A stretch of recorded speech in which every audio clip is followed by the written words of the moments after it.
বেগম জিয়া মৃত্যুর সাথে পাঞ্জা লড়তেছে মেডিকেলে। মার কত কষ্ট, ছেলে দেশে নাই, ছেলেটা বিদেশে, এক ছেলে মারা গেছে, কষ্ট কিনা। মৃত্যুর সময় সন্তানও কাছে নাই, বৌমাও কাছে নাই, নাতনিও কাছে নাই, একা একা।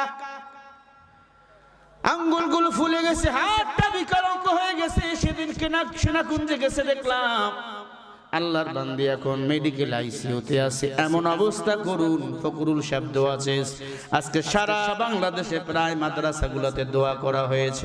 কারণ বেগম খালেদা জিয়ার জন্য দোয়া করব, বদদোয়া করব না। কারণ উনি ক্ষমতা থাকা অবস্থায় কোনো আলেমদেরকে উনি জেলে দেয় না,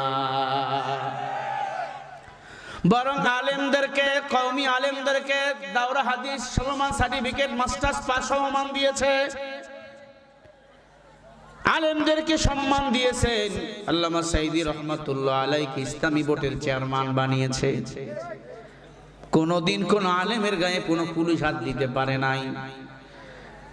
মাজলুম একজন নারী, স্বামী আগেই মারা গেছে, আল্লাহর বান্দা শহীদ জিয়াউর রহমান, আল্লাহ তার কবরটা জান্নাতের বাগান বানিয়ে দেন। ভালোকে ভালো, কালোকে কালো বলা লাগবে। সংবিধানে বিসমিল্লাহর আইন তিনি পাশ করেছে, আল্লাহু আকবার। আল্লাহর একত্ববদ্ধ সংবিধানে তিনি পাশ করেছে, আল্লাহু আকবার। সেই ম্যাডাম বেগম খালেদা জিয়া মৃত্যুর সাথে পাঞ্জা লড়তেছে। কখন জানি শুনবেন ইন্না লিল্লাহ। আল্লাহ, তুমি যদি তার মৃত্যু লেখেই থাকো, মরতে হবেই আমাদের সবাইকে। ইমানের সাথে মৃত্যু দাও। কারণ দীর্ঘদিন জেল খেটেছে, মাজলুম তিনি।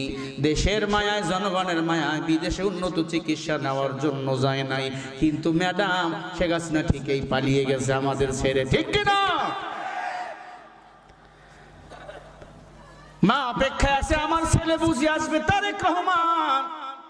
তারেক রহমান সাহেবকে বলবো, গ্রেপ্তারি পরোয়ানা ভাবিয়েন না। সেনাবাহিনী যে কোনো সময় গ্রেপ্তার করতে পারে, এই চিন্তায় আছেন।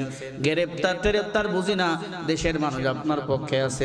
মা মৃত্যুর বিছানায় পড়ে আছে, মায়ের কাছে এসে দাঁড়ান। মা যদি দুনিয়াতে না থাকে, তার জন্য দুনিয়া হয় অন্ধকার। যাদের মা নাই, সে জানে মায়ের কত দাম।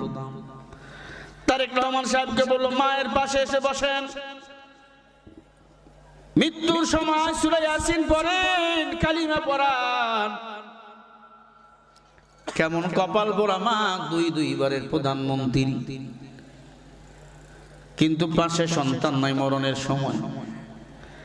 আমাদের কপাল ধন্য, আমাদের মা মৃত্যুর বিছানায় পড়ে আমরা কানে কানে সূরা ইয়াসিন পড়ে